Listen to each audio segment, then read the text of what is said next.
Hi മക്കളെ, ഫൈസൽ സാറാണ്. നിങ്ങളുടെ എല്ലാവരുടെയും ക്രിസ്മസ് എക്സാമിനേഷൻ്റെ ആൻസർ പേപ്പറൊക്കെ കിട്ടിയിട്ടുണ്ടായിരിക്കും. എന്താ നിങ്ങളുടെ സിറ്റുവേഷൻ? മാർക്കൊക്കെ ഇല്ലേ? ഒരുപാട് പേരുടെ മെസ്സേജുകളൊക്കെ കണ്ടു, നല്ല മാർക്കൊക്കെ സ്കോർ ചെയ്തിട്ടുണ്ട്. എന്നാൽ ചില ആളുകൾ മാർക്ക് സ്കോർ ചെയ്യാൻ കുറച്ച് ബുദ്ധിമുട്ടിയിട്ടുണ്ട് എന്നുള്ള കാര്യങ്ങളൊക്കെ കണ്ടു. മക്കളെ, എനിക്ക് ഇവിടെ നിങ്ങളോട് സംസാരിക്കാനുള്ള പ്രധാനപ്പെട്ട കാര്യം എന്ന് പറയുന്നത്, നിങ്ങൾ 8ാം ക്ലാസ്സിലെ മക്കളായതുകൊണ്ടാണ് നിങ്ങളോട് ഏറ്റവും കൂടുതലായിട്ട് എനിക്കൊരു കാര്യം സംസാരിക്കണം എന്ന വാശിയിൽ ഞാനിവിടെ ഒരു വീഡിയോ ചെയ്തത്.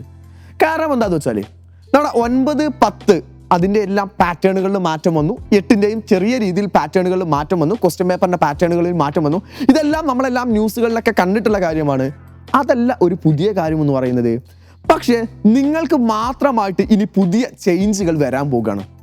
അടുത്ത കൊല്ലം പുതിയൊരു ടെക്സ്റ്റ് ബുക്ക്, അത് ഇപ്പോൾ എന്ത് ചെയ്യുന്നു, നമ്മുടെ 9ാം ക്ലാസ്സിലെ കുട്ടികൾ പഠിച്ചുകൊണ്ടിരിക്കുന്ന അതേ ടെക്സ്റ്റ് ബുക്കിലേക്കാണ് നിങ്ങൾ കയറി പോകാനുള്ളത്. അതിനേക്കാളും അപ്പുറമായിട്ട് ഇതുവരെ 8ാം ക്ലാസ്സിലെ മക്കളെ എല്ലാവരെയും 9ാം ക്ലാസ്സിലേക്ക് പാസ്സാക്കി വിടുന്ന ഒരു സിറ്റുവേഷൻ ഉണ്ടായിരുന്നു. ഇനി അങ്ങനെ ഒരു സിറ്റുവേഷൻ ഒരിക്കലും ഉണ്ടാവുകയില്ല എന്നുള്ളതാണ്. കേട്ടല്ലോ? എന്ന് വെച്ചാൽ തോൽവി സംഭവിക്കാൻ സാധ്യതയുള്ള ഒരു ക്ലാസ് ആക്കിയിട്ട് ഏതിനെ മാറ്റി? 8ാം ക്ലാസ്സിനെ മാറ്റി. അപ്പോൾ നിങ്ങളുടെ പല ആളുകളും എന്തെയാണ്, ഒരു ബേസിക് പോലും ഇല്ല എങ്കിൽ, നിങ്ങൾ പഠിക്കാൻ കുറച്ച് ബാക്കിലേക്ക് നിൽക്കുന്നു എങ്കിൽ, നിങ്ങളുടെ സ്കൂളിലെ ടീച്ചേഴ്സ് അല്ലെങ്കിൽ അവിടുത്തെ HM ഒക്കെ തീരുമാനിക്കുകയാണ് ഈ ഒരു കുട്ടിയെ 9ാം ക്ലാസ്സിലേക്ക് വിട്ടിട്ട് കാര്യമില്ല എന്ന് അവർക്ക് തോന്നുകയാണ് എങ്കിൽ, നിങ്ങൾ മാർക്ക് സ്കോർ ചെയ്യാൻ ബുദ്ധിമുട്ട് അനുഭവിക്കുകയാണെന്നുണ്ടെങ്കിൽ, നിങ്ങൾക്ക് ഒരു കൊല്ലം കൂടെ 8ാം ക്ലാസ്സിൽ ഇരിക്കാനുള്ള ഒരു സിറ്റുവേഷൻ ഉണ്ടായിരിക്കും എന്നുള്ളതാണ് എനിക്ക് ആദ്യമേ സൂചിപ്പിക്കാനുള്ളത്. അതുകൊണ്ട് മക്കളെ, മാർക്ക് കുറഞ്ഞിട്ടുള്ള കുറവുള്ള മക്കളുണ്ടെങ്കിൽ വളരെയധികം ശ്രദ്ധിക്കണം.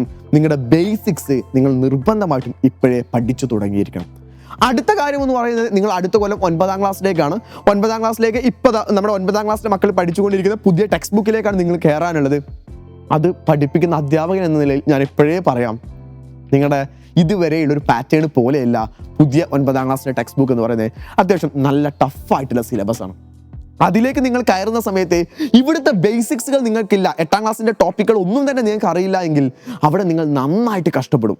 ഒരു സോഷ്യൽ സയൻസ് പഠിപ്പിക്കുന്ന അധ്യാപകൻ എന്ന നിലയിൽ തന്നെ പറയട്ടെ, സോഷ്യൽ സയൻസ് പഠിക്കാൻ വേണ്ടിയിട്ട് നിങ്ങൾക്ക് ശരിക്കും എന്ത് വേണമെന്നറിയോ? മാത്സിൻ്റെ ബേസിക്സുകൾ വരെ ആവശ്യമുള്ള രീതിയിലാണ് പുതിയ ടെക്സ്റ്റ് ബുക്ക് ഡിസൈൻ ചെയ്തിട്ടുള്ളത്.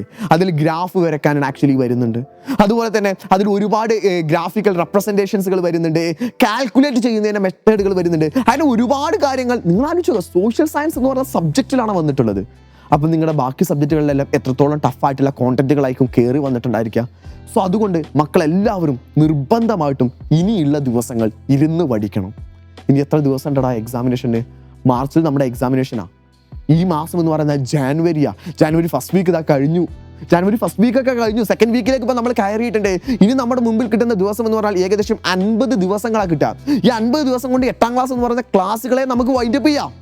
അതിൻ്റെ ഉള്ളിൽ സ്കൂളിൽ ടീച്ചേഴ്സൊക്കെ ചാപ്റ്റർ തീർക്കുന്നതിൻ്റെ തിരക്കിലായിരിക്കും. നിങ്ങൾ ആ തിരക്കിൻ്റെ കൂടെ ഓടണം. നടന്നാൽ പോരാ, എന്ത് വേണം? ഓടണം. ഓടിയാൽ മാത്രമേ നിങ്ങളുടെ ടോപ്പിക്കുകൾ നിങ്ങൾക്ക് കംപ്ലീറ്റ് ചെയ്യാൻ പറ്റുള്ളൂ, നിങ്ങൾക്ക് നന്നായിട്ട് പഠിക്കാൻ പറ്റുള്ളൂ. ഇപ്പോൾ ഇതെല്ലാം കൂടെ കേൾക്കുന്ന സമയത്ത് ഒരുപാട് പേർക്ക് ടെൻഷനൊക്കെ കൂടിയിട്ടുണ്ടാവും. സാറേ, ഇനി എന്താ ചെയ്യുക? ഇത്ര ദിവസമാണ് ഞാൻ കാര്യമായിട്ടൊന്നും പഠിച്ചതുമില്ല സർ. നമ്മുടെ ക്രിസ്മസ് എക്സാമിനേഷൻ മാർക്കൊക്കെ പലപ്പോഴും കുറവായിരുന്നു സർ. എനിക്ക് ഈ മാർക്കൊന്നും പോരാ എന്നൊക്കെ തോന്നുന്ന മക്കളുണ്ടെങ്കിൽ അവർക്കുള്ളതാണ് മക്കളെ സൈലത്തിൻ്റെ യോദ്ധാ ബാച്ച് എന്ന് പറയുന്നത്. സോ യോദ്ധാ ബാച്ചിൽ ജോയിൻ ചെയ്യാതെ എല്ലാ മക്കളും ഇമ്മീഡിയറ്റ് ആയിട്ട് ജോയിൻ ചെയ്യുക. കാരണം ഞാൻ നിങ്ങളോട് പറഞ്ഞല്ലോ, 9th കയറണമെങ്കിൽ നിങ്ങളുടെ കയ്യിൽ ബേസിക്സുകൾ ആവശ്യമാണ്. ആ ബേസിക് ടോപ്പിക്കുകളെല്ലാം തന്നെ നിങ്ങൾക്ക് അവിടെ പഠിക്കും. ബേസിക്സ് മാത്രമല്ല, കംപ്ലീറ്റ് ടോപ്പിക്കുകളും നമ്മൾ അവിടെ റിവൈസ് ചെയ്ത് തരുന്നതാണ്. കൂടാതെ തന്നെ നിങ്ങൾക്ക് എന്ത് വേണം? നമ്മുടെ പാസ്സാവാനുള്ള മാർക്ക് നിർബന്ധമായിട്ടും സ്കോർ ചെയ്യേണ്ട സിറ്റുവേഷനിലേക്ക് തന്നെ എത്തണം. സോ അതുകൊണ്ട് ജോയിൻ ചെയ്യാത്ത എല്ലാ മക്കളും വേഗം തന്നെ യോദ്ധാ ബാച്ചിലേക്ക് ഈ താഴെ കാണുന്ന നമ്പറിലേക്ക് വിളിച്ചിട്ട് വേഗം തന്നെ ജോയിൻ ചെയ്യുക. നമുക്കവിടെ അടിപൊളിയായിട്ട് പഠിക്കാം. നിങ്ങളുടെ 9ാം ക്ലാസ്സിൻ്റെ ലൈഫിനെയും 10ാം ക്ലാസ്സിൻ്റെ ലൈഫിനെയും എല്ലാം നമുക്ക് അടിപൊളിയായിട്ട് ഹാപ്പിയായി എൻജോയ് ചെയ്തിട്ട് പഠിക്കേണ്ടതുണ്ട്. അതിന് സൈലം നിങ്ങളുടെ കൂടെയുണ്ട്, ഞങ്ങൾ നിങ്ങളുടെ കൂടെയുണ്ട്. ടാറ്റ, ബൈ.